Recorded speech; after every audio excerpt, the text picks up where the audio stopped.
So how did I come up with my Coast FI number? I started with the Fioneers. So the Fioneers are a couple who created this Coast FI calculator. On their website, of course, they track their path to financial independence. You have some great articles and templates that you can look at to follow to create your own path.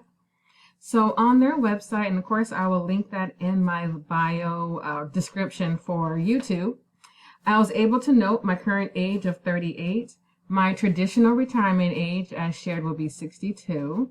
My safe withdrawal rate, I intend to withdraw about 5% of my portfolio every year. My growth rate I'm anticipating is going to be at least 10%. My annual expenses, and this goes back to my portion of the annual expenses for the household, is $25,000. I said passive cash flow is 0 at this time, but of course, as you know, my goal is to be an entrepreneur and still continue to bring in income through that avenue. So my overall Coast FI number is 500,000. I'll say that's my half of the million for our household goal to reach what's called lean FI, honestly. So my Coast FI number to reach my 500,000 for my retirement accounts is $50,763. So when I saw that, I was like, oh my goodness, this is completely doable. Right now, my retirement accounts are sitting at 15,000. So I'm getting closer already. So once I found out what my Coast FI number is for my retirement accounts alone, this is not including what my accounts will be for my funds outside of retirement, so outside of my 401k and IRAs. The goal is to have my combined, of course, IRAs and 401k to be at least 50,763 to reach the Coast number that I need. So with the Fioneers, they have a timeline calculator. So I'm going to show you what it looks like and how it also calculated, because they gave me how much time it'll take for me to reach that. So given those factors that I mentioned earlier, I have 15,000 now currently invested in my retirement accounts. My safe withdrawal is 5%. When I do withdraw at 62, with the anticipated growth of at least 10%. So then I should reach my Coast FI number in 1.8 years. So I'm thrilled to see that. And that's right on target with where I thought I would want it to be as well. And I know I'm totally going to hit that. So that shows me that by 2022, or at the end of 2022, I'm going into 2023, I'm going to hit my Coast FI number. And that's awesome for me because that's what I want to reach. My ultimate goal within my current employer is to stay with them until at least 2025. So within that period. So knowing that I'll reach my Coast number by 2023 is exciting, knowing that I'm intending to stay at least until 2025. Because with my employer, I have so many great perks that they give us. One being that they also pay towards your student loans for up to $10,000 during your first 5 years of employment there. So they pay $2,000 a year towards your student loans. So like, yes, I definitely want to continue that and stay. And also too, like, to be fully vested in your 401k, you have to work there 5 years. So with that, I'm staying at least until 2025. So the time it takes me to reach my FI number in total, that 500,000, is anticipated to be about 12 years. And that's based on the Fioneers calculator. So another great resource I'm sharing with you that I'm using for my budgeting planning for this year is actually Gen Z. So that's the generation behind me, right? That's the millennials. I'm the millennials. So these are the ones that came and born in the 90s. These are some amazing smart kids. I tell you, I mean, the 80s babies like me, we did the thing or doing the thing. But the Gen Zs, they really have caught on the financial management and independence FIRE plan, and they inspire me. So one that I'm using is from Gen Z Finance. You can find her on YouTube, Instagram. She has great posts in regards to how to manage your money and other great templates as well. So the template I'm highlighting from Gen Z Finance is her 2021 paycheck planning. and budget overview. So on this spreadsheet, and you can download this by going to her website or her Instagram and get the same link. You can input your personal data to find out exactly what your rates are and what your paycheck may look like and all of that. So for my annual salary, I bring in $55,000. I'm paid bi-weekly, so 26 paychecks in a year. So my gross paycheck is around $2,115 each paycheck.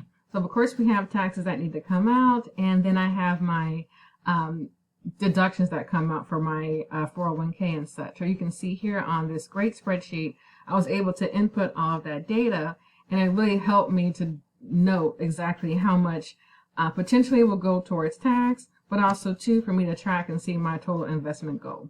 So my investment goal for 2021 is to save $21,000 by the end of 2021. And so I'm on track, and I know that I'm going to make it. So just to kind of scroll through and show you other parts of this great spreadsheet, and we can go through it line by line. But what I really did like is I was able to input what my 2021 monthly budget is. And again, this is like my half of go towards the mortgage. Thankfully, we only have $1,000 mortgage. And then I also have my other bills. So my car that I mentioned, I'm doing a snowball. My payment is less than that, but I'm paying more than what's required for my car. My half of the utilities, groceries, my fun money, that's for my hair. Say I want to get a pedicure, maybe go out to eat. That's my fun money for the month. My gas.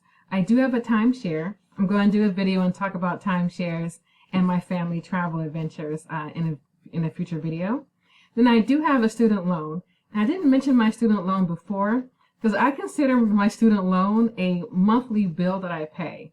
So I don't count that into my overall net worth. I count it as a bill because I do believe, and I really do believe, that it will be forgiven. My portion of it will be forgiven. So for now, I'm paying on what's required, and thankfully my employer also pays toward my student loan debt. So as far as my savings, you see it broken down there. I'm going to be saving about $200 a month into my emergency savings. I have a high interest CD that I'm able to pay into monthly, so I do that. My Roth IRA, my individual brokerage, then my son's ABLE account, which I will talk more in detail about how great ABLE accounts are. So what I like to want to point out quickly is the summary table. So it shows you what my potential net paycheck will be every paycheck. My monthly income is around this portion is what I receive. My expenses overall, I believe in doing that every dollar has a job. So I'm going to have it equal out the best I can. So my spend categories are around that $1,835 as far as required monthly payments is what I have to pay. Then I can save about $800 a month from my current paycheck and salary level. So love Gen Z Finance and this 2021 paycheck planning and budget overview. Check it out. I'll link it in my bio. So one thing I also did, and this is from my own calculations that I made up, that you may want to do for yourself in a spreadsheet, is my yearly investment balance and performance goal. So as I shared, at the end of 2020, I was able to invest in my investment accounts $15,000, give or take a couple of dollars, given the fluctuation of the market. So my goal for 2021 is to add to my current investments of $21,000. So I'm anticipating a rate of return of actually 13% because my portfolio has performed pretty well this year. Right now I'm at 17% for my overall performance. So I'm thinking that hopefully if I can maintain it 13% throughout these next 5 years, this is what I anticipate where my savings will be or where my balances will be. So that's my goal. So I plan to do $21,000 for this year. I want to increase that to 23 in 2022 and so on. So that way by the time in 2025, when I ideally would like to move from employed work to being a full-time entrepreneur, this is the balances that I would like to have. So my goal by the end of 2025 is to have at least $200,000 in my overall investments accounts. So that's incorporating my individual brokerage, so money outside of retirement that I will be drawing on as I'm building my business and working in that regard.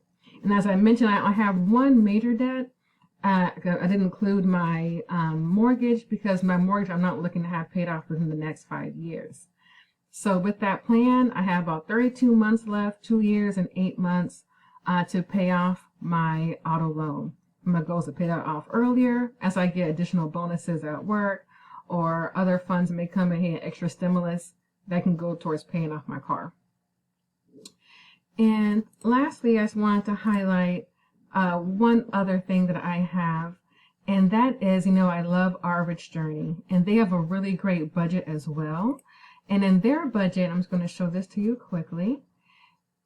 They include a great gauge of your savings rate to help take a look at that as well, so you can be aware of like where your money is going.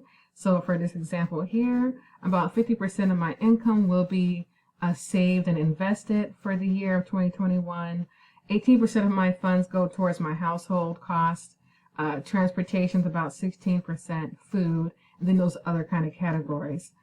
So I just wanted to share that with you to take a look at as you begin building what resources you use to share your financial plan. So just going back and recap, I'm going to end on the Gen Z paycheck planning and budget overview. I just really believe that as we build our individual plans to financial independence, it really does start by paycheck. I believe that you don't have to necessarily live paycheck to paycheck, but definitely plan paycheck to paycheck. So that way you can see over time your overall goals. So I look forward to hearing from you. What financial independence path did you choose and why? What tools and templates are you using to track your plans to financial independence? What do you think of the plans that I'm using? Are you going to also check out Fioneers or Our Rich Journey and of course Gen Z as a way to build up your plan? Let me know in the comments. Click and subscribe to their channels as well. And I thank you for your time. Be blessed. Have a wonderful 2020 ending New Year's Eve and an even better 2021. Thank you. Bye.